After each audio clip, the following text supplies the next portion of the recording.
Hi guys, and welcome back to my channel. Today I'm really excited to share with you just some ways that makes taking care of plants a bit easier. And call them tips, call them hacks, call them whatever, but these are just the kind of low maintenance, lazy, if you will, ways that I take care of my plants and that I kind of make sure that my plants are getting exactly what they need. So let's get into it.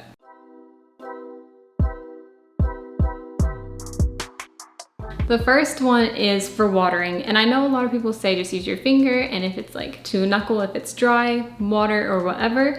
I don't really like that, and I never really have, first of all, just because I don't really like sticking my finger just straight into the soil and having to wash my hand after every single time and just going through every single plant and doing that, because if one's wet then I go to the next one and it's dry, but I have to go wash my hands in between, and it's a bit of a hassle, and I wasn't about to do that every single time I went to check my plants if they needed water.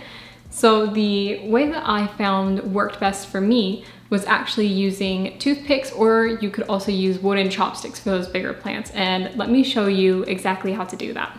So I just have this little tiny toothpick, and I got this in like a pack of, I think it's like literally 500. So they last for a really long time for me. And then you just get a plant and you stick the toothpick in, and if it comes out dry, then go ahead and water it, and if it comes out wet, then just leave it for a bit. And since it's wood, it really picks up the moisture really quickly, so you can get a better sense of if it's dry or wet versus just with your finger, because I found that even if the soil's dry, it still feels kind of cold and damp on my finger. So I wasn't really able to get an accurate reading with that. So let's test a couple plants and see if they need to be watered. So first one we're gonna test is just my silver striped philodendron, and I'm not sure when I watered this last, so I'm not sure what the result's gonna be. So this is actually quite good that we're doing this video. So I just stick the toothpick in and try to get it as low as possible. And if my hand touches the dirt, I don't really care in that sense, like washing my hands, but it's just when you stick your entire finger in. Let me show you real quick the result on the toothpick and get my camera to focus on that so you guys can see what it looks like when it's wet versus dry. Yeah, so that's what it looks like when it's dry. You can see there's still some soil on there, but it's not really you could brush it off with your hand and there wouldn't be anything left on there. And I will show you a comparison with the ones that are wet with this one that came out dry. So let me find one that I know I recently watered so we can get the comparison up. So I actually just watered my philodendron Brazil yesterday, I think. So we'll go ahead and stick that in.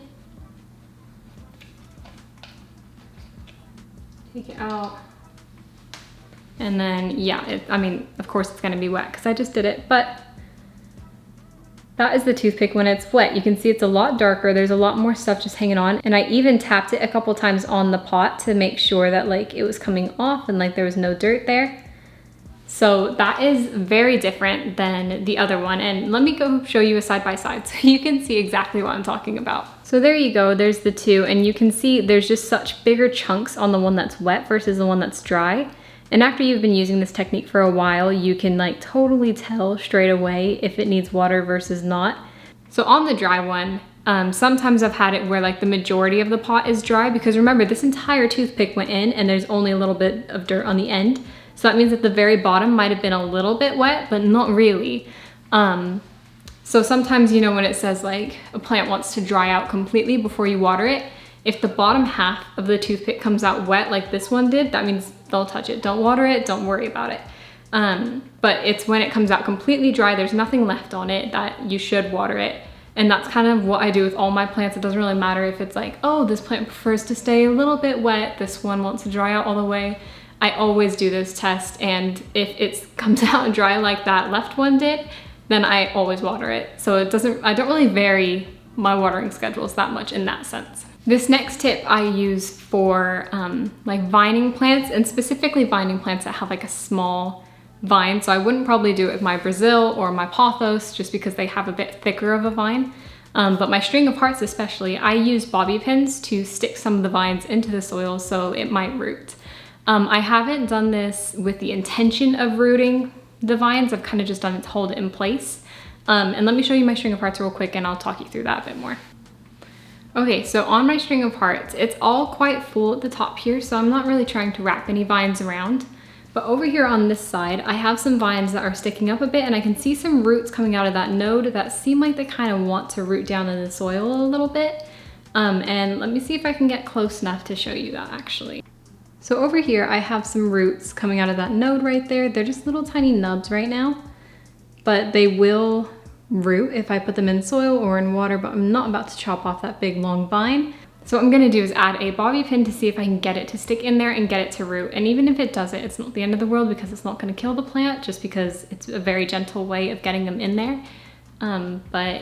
Yeah, we'll see. And this technique has been really helpful with me, specifically for that string of hearts, because sometimes when I have really long cuttings that I tried to put into the pot, the roots don't fit in a certain spot that I want it to go in order for it to hang off. So I'll plant the roots in an open spot, and then I'll have to like wrap the rest of the vine around a bit to get it to like droop off the front of the pot. And that's where the bobby pins come in handy, because I can kind of guide it into the place that I want so it can start growing in that way. So I have a extra long bobby pin right here. And what you're gonna wanna do is literally just kind of like rip it open a bit. You know when you outstretch a bobby pin and you can't use it anymore? That's when it's perfect for plants. So basically just stretched it all the way open, and then you can kind of close it a bit like tongs and then push it in, and then it'll be securely in the soil and you don't have to worry about it anymore. So let me put this in my string of hearts now. So now I'm gonna take my string of hearts, take my bobby pin, and stick it right there where I wanted these to sit.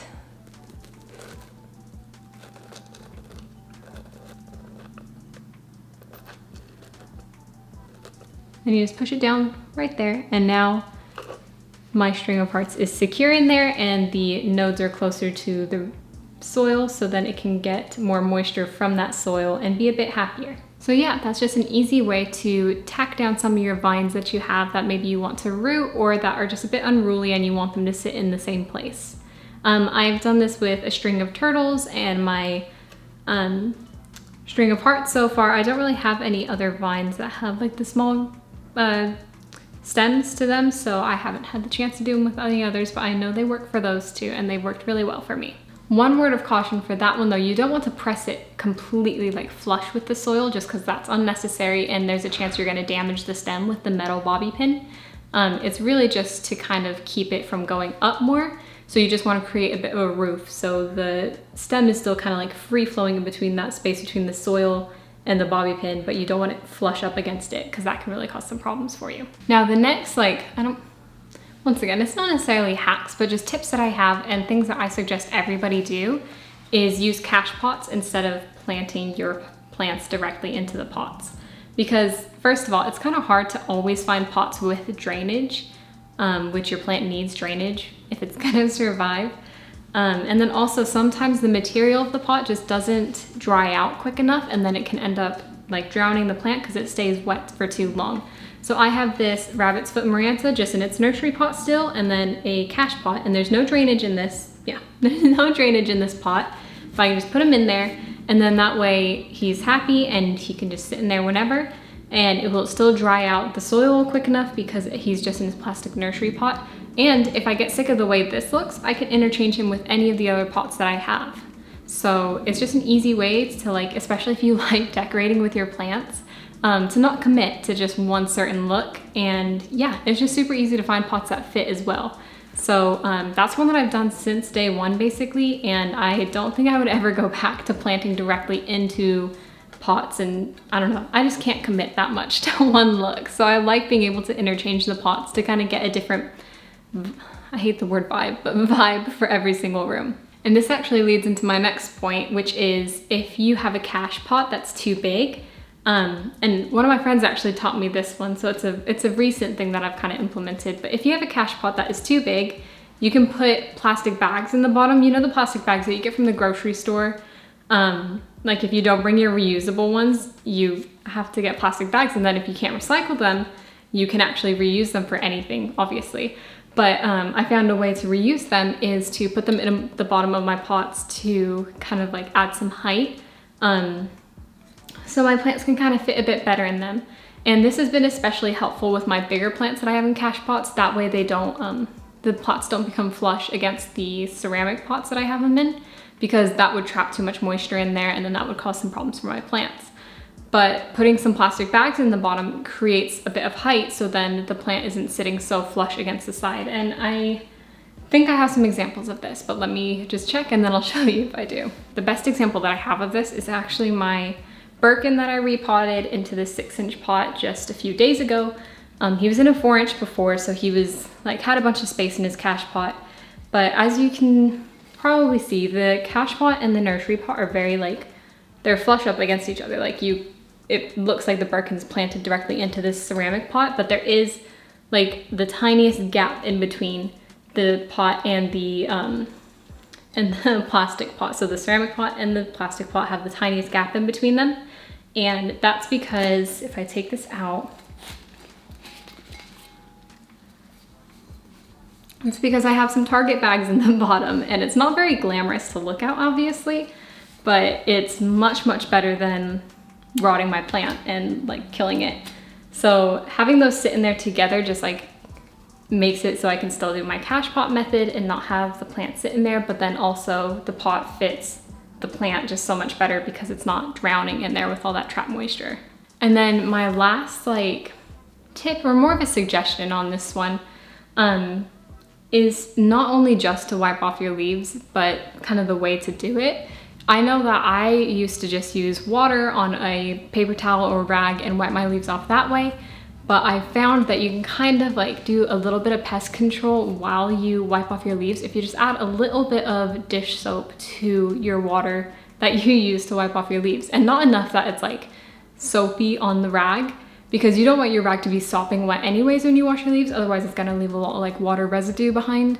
So you want just like a barely damp rag and then just the tiniest drop of soap. That way it like cleans the leaves properly and kind of disinfects them from like, you know, any sort of like bug residue or anything like that that could be there. And I found that it leaves my leaves, it leaves the plants looking so much healthier, shinier, and just, yeah, a lot prettier. Because sometimes when I would wipe it with just water, it would still be very dull. Like the leaves on the plants would be very dull looking. And it just wouldn't be very nice, and I would be so tempted to use leaf shiner, even though that's terrible to use for your plants because it creates such a waxy residue on there. But when I started mixing dish soap with my like wiping routine, it just looked so much better, and I could notice that the leaves kind of stayed cleaner for longer as well, which was kind of like interesting to see. But yeah, I would highly suggest adding that in a bit, because I know that people already use like some sort of like soaps and stuff to keep pests away. And we're not saying that this is gonna be like, oh, pest control, you're never gonna have like anything else again in terms of like bugs that you're having problems with, but this is definitely gonna help keep them at bay before like they even come. So it's just a bit of a preventative measure that I would highly suggest you use.